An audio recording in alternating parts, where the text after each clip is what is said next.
Buenos días. Hoy vamos a charlar de dos o tres temas de actualidad, como se dice ahora.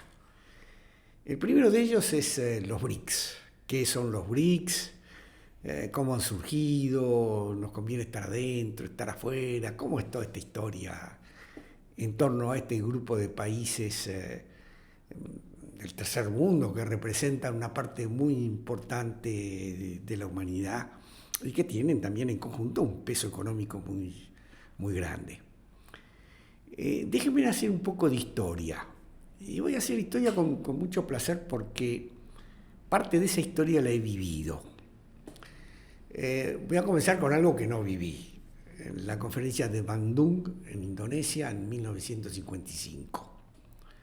Allí se reunieron Jawaharlal Nehru, que era el primer ministro de la India, Gamal Abdel Nasser, que era el presidente de Egipto y el hombre fuerte de Egipto después de la independencia, Sukarno, el jefe de Estado de Indonesia.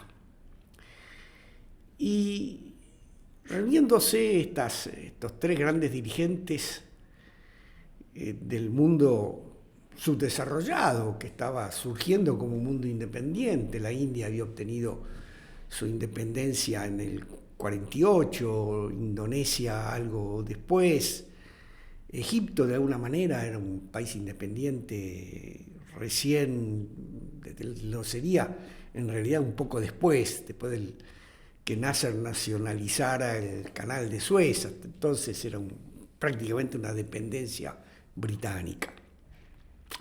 Y estos tres hombres, en medio de una guerra fría que estaba en su momento más álgido probablemente, deciden crear lo que se llamó el movimiento de no alineados. Es decir, aquellos países que no estaban ni con las potencias de Occidente encabezadas por Estados Unidos e integradas en torno al Tratado del Atlántico Norte, la NATO, ni con los países que estaban bajo la órbita soviética y que formaban parte de otro gran tratado militar que era el Tratado de Varsovia. Ahí surgen los no alineados. A ellos se les une después el mariscal Tito. El mariscal Tito, presidente de Yugoslavia, país del cual hoy no queda prácticamente más que un conjunto de estados independientes, se disolvió justamente a partir de la muerte del mariscal Tito y de las guerras de los Balcanes. Pero en aquel momento Tito representaba un poco la esperanza de grandes sectores intelectuales de Occidente. Era, un socialismo independiente de Moscú. Estos llegaron a reunir una gran cantidad de países en torno a lo que se conoció como el movimiento de los no alineados. Argentina se sumó a ese movimiento y a mí me tocó acompañar a comienzos de los años 60 a un ministro de Relaciones Exteriores a una de las reuniones de los países no alineados que se realizó en Lima, en Perú. Fueron de las últimas y además poco después Argentina se retiró formalmente de este grupo. Otro hito importante en esta historia fue el surgimiento del movimiento de los 77 países en desarrollo. En 1964 las Naciones Unidas convocaron la primera conferencia de comercio y desarrollo. El secretario general de esa conferencia fue un argentino, Raúl Prebisch. Prebisch llevó a esa conferencia un gran plan de desarrollo a escala mundial y ese plan fue fuertemente apoyado por 77 países. Esos 77 países, que en aquel entonces incluían también Australia y Nueva Zelanda, que se retiraron tempranamente, pasó a llamarse formalmente Grupo de los 77. Varios años después se le unió China. Y hoy se conoce formalmente como el Grupo de los 77 más China, que es el movimiento más activo en representación de los países en desarrollo dentro del esquema de Naciones Unidas. Yo estuve presente en la primera conferencia ministerial de los 77, en Argel en 1968. Había un poco el convencimiento en muchos países de que todavía era posible llevar adelante el plan que planteaba Prebisch, que incluía grandes capítulos, como por ejemplo un sistema de preferencias arancelarias en favor de los países en desarrollo, acuerdos sobre productos básicos, mecanismos de financiamiento de los productos básicos, o mejor dicho, de esos acuerdos de productos básicos, nuevas formas de financiamiento dentro del Fondo Monetario Internacional. Bueno, algunas de estas propuestas, de hecho, se hicieron realidad. Muy diluidas algunas de ellas, como el sistema generalizado de preferencias, o algunas de las facilidades adicionales, como la facilidad extendida, que se llamaba en aquel entonces, del Fondo Monetario. Pero el grupo de los 77 fue paulatinamente perdiendo importancia, diluyéndose, hasta convertirse en un mero grupo de presión que vota generalmente en forma unificada en la Asamblea General de Naciones Unidas o en el Consejo Económico y Social de Naciones Unidas, donde se votan resoluciones que realmente no tienen mayor impacto en la economía mundial. Las estructuras de poder pasaron por otro lado. Pasaron obviamente por las instituciones que se crearon en Bretton Woods, o sea, el Fondo Monetario Internacional, el Banco Mundial. Pasaron por los bancos financieros regionales, como el Banco Interamericano de Desarrollo. Pasaron sobre todo en materia de decisión política por la Organización de Cooperación y Desarrollo Económico, la OCDE, que tiene sede en París. La OCDE fue originalmente creada para llevar adelante el Plan Marshall.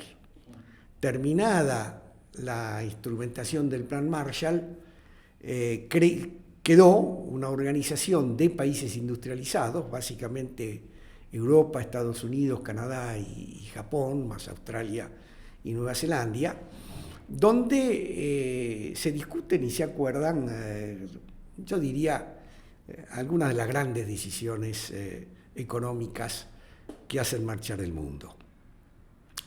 Un poco del diálogo entre los 77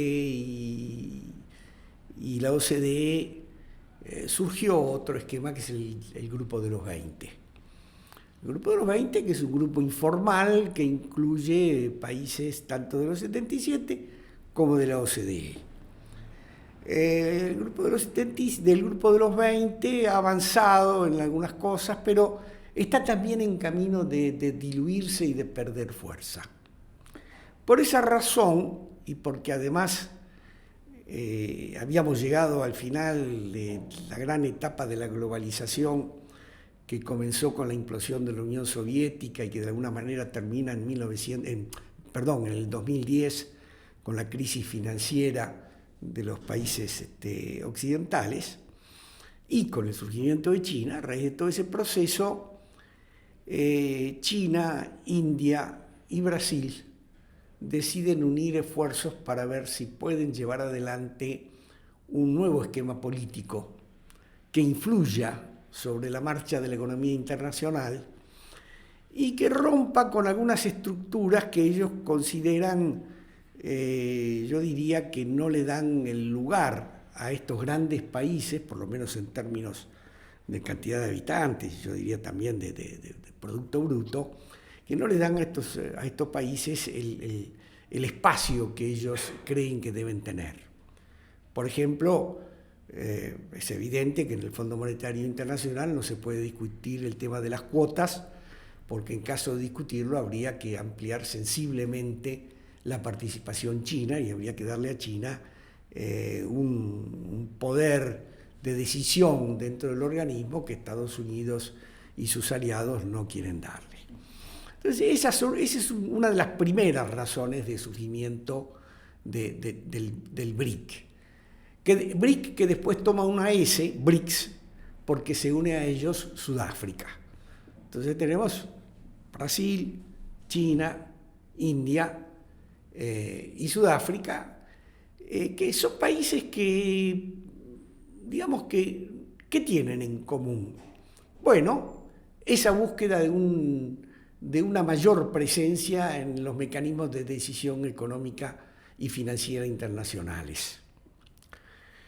Y además reflotan una vieja idea, la cual se trabajó mucho en el grupo de los 77, en el grupo de los no alineados un poco menos, que es desarrollar al máximo la cooperación entre países en desarrollo. Esa cooperación siempre ha sido muy esquiva, muy difícil de lograr, excepto dentro de marcos regionales, como ha sido el Mercosur o como ha sido con mayor extensión en cuanto a cantidad de países el grupo ASEAN, o sea, los países del sudeste asiático, que han desarrollado formas de cooperación en materia comercial y de relaciones financieras bastante avanzadas en algunos terrenos. Todo esto a su vez también ha generado otro tipo de acuerdos que hoy en día están, yo diría, un poco entre paréntesis, básicamente los grandes acuerdos del Pacífico y el acuerdo del Atlántico, de cooperación del Atlántico Norte. ¿Por qué está todo esto entre paréntesis? Bueno, porque estamos viviendo una etapa de reacomodamiento de la economía internacional y muy influenciada por los problemas de seguridad, donde se tienden a dejar de lado las reglas de liberalización del comercio y de los movimientos financieros por reglas que dan mayor atención o le dan prioridad a la seguridad, el llamado friendshoring. Yo prefiero hacer negocios con aquellos que son países amigos desde el punto de vista estratégico, desde el punto de vista político, y que me dan seguridad de abastecimiento o seguridad de acceso a sus mercados, y no en un proceso de liberalización que hoy está muy afectado, no solo por las políticas seguidas por los Estados Unidos y por la Unión Europea, también por China, sino además por las grandes convulsiones económicas que comenzaron a partir de la invasión de Rusia a Ucrania. Juan Carlos, tengo una pregunta. ¿Qué le da a Argentina unirse al BRICS? ¿En qué nos ayudaría a nosotros? Bueno, a ver, eso es como preguntarse en qué nos ayudó pertenecer al grupo de los 77 o en qué nos ayudó pertenecer al grupo de los no alineados o en qué nos ayudó haber participado de todos aquellos procesos de cooperación política que hubo entre los países en desarrollo. Por ejemplo, el grupo de los 15, que fue otro grupo bastante fuerte en su momento. Me tocó participar en dos summits presidenciales, en 3 summits presidenciales, acompañando al presidente Menem, al vicepresidente Rukauf en una ocasión y al presidente de la Rúa en otra. El grupo de los 15 era un grupo más reducido, eran 5 países de cada continente, de África, América Latina y Asia, también con el mismo espíritu de reforzar los lazos de cooperación entre países en desarrollo y tratar de obtener mayor espacio en los foros de decisión económica internacional. ¿Qué sacamos nosotros de todo eso?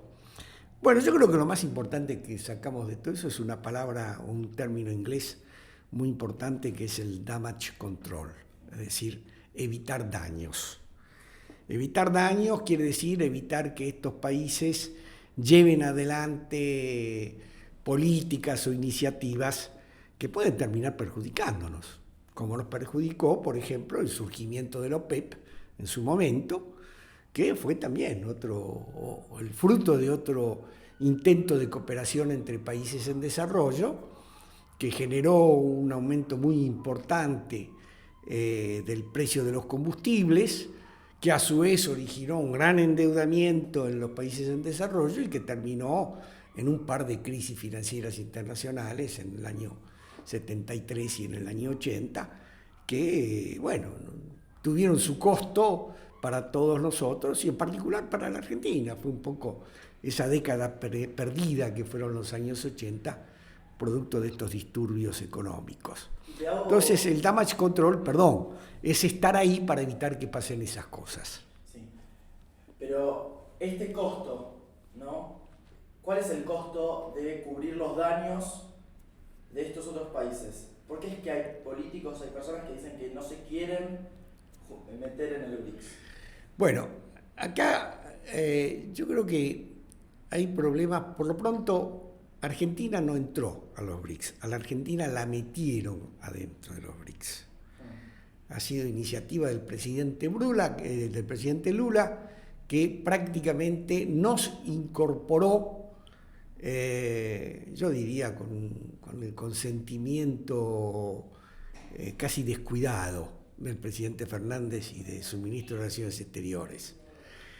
¿Por qué hace Brasil esto? Porque Brasil está muy interesado en jugar el rol de liderazgo dentro de América Latina para ver si puede obtener un cargo en el Consejo de Seguridad de las Naciones Unidas. Ese es el interés principal de Brasil dentro de todo este esquema. ¿Eso le interesa a Argentina? No, decididamente no. Además ha habido un problema de oportunidad. Nos han puesto dentro de los BRICS acompañado de un país como Irán, con el cual creo que tenemos algunos temas muy graves para resolver antes de una normalización de relaciones o antes de que podamos estar trabajando juntos en el marco de una organización específica como esta. Es cierto, también participamos con Irán en el grupo de los 77, también participamos con Irán en el grupo de los 24, que es otro de los grupos de países en desarrollo que está dedicado especialmente a los problemas financieros y a trabajar dentro del Fondo Monetario y del Banco Mundial.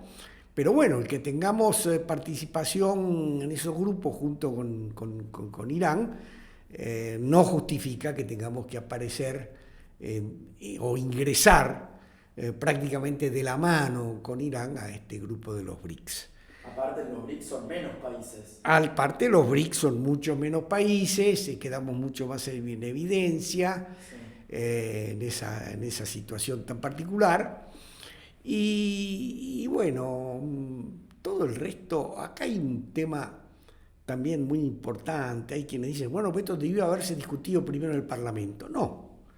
Ninguna pertenencia a un organismo informal, como los no alineados, los 77, el grupo de los 15 o los BRICS, requiere de aprobación parlamentaria. Sí requiere de un detallado informe de las razones que justifican el estar o no estar por parte del jefe de gabinete cuando informa regularmente al Parlamento. Pero acá no hay ningún tratado, no hay ningún convenio que requiera de una aprobación parlamentaria previa. Esa es la situación. Yo diría, bueno, por supuesto esto es un ingreso informal, que así como se ha producido, también puede producirse mañana, digamos, un alejamiento informal. Lo que es importante, y esto sí hay que resaltarlo, es lo que podemos hacer en materia de cooperación bilateral con países como la India, como Egipto, como Sudáfrica. Egipto hoy es un mercado importante para la Argentina. La India lo es y lo va a ser cada vez más. La India está no se olviden, hoy ya es el país con mayor número de habitantes del mundo. Su Producto Bruto está creciendo hoy mucho más rápido que el de la China. Y es un país con el que tenemos grandes posibilidades de complementación. Hace pocos días atrás escuchaba a nuestro embajador en la India, el embajador Gobi, que hacía un análisis muy detallado de todas las áreas de cooperación que tenemos con la mayor democracia del mundo. No nos olvidemos además de eso. La India es la mayor democracia del mundo, país donde las reglas democráticas son estrictamente respetadas, donde a veces, por supuesto, hay acciones políticas que pueden apartarse de un sentido muy estricto, republicano y democrático como el que podemos tener o deberíamos tener nosotros. Pero dentro de todo es un país en el cual votan varios cientos millones de personas y lo hacen desde 1948 sin que se haya alterado nunca el orden constitucional de ese país. Así que mucho tenemos para hacer con todos los miembros de los BRICS en el plano bilateral, y lo mismo con la China, por supuesto. Bueno, creo que de alguna manera hemos dado un poco de información sobre este tema que tanto está agitando algunos medios. Y les reitero, hay que mirar todo con un poco de perspectiva histórica. Nada nace de la nada, incluso en materia de política internacional. Y en política internacional todos los hechos tienen facetas diversas que hay que analizarlas con mucho cuidado. Nada es blanco o negro, tampoco todo es gris. Pero sepamos que frente a hechos políticos de importancia se impone siempre la prudencia y la mirada con perspectiva histórica, pero además también, sobre todo, la mirada hacia el futuro. Gracias y hasta la próxima.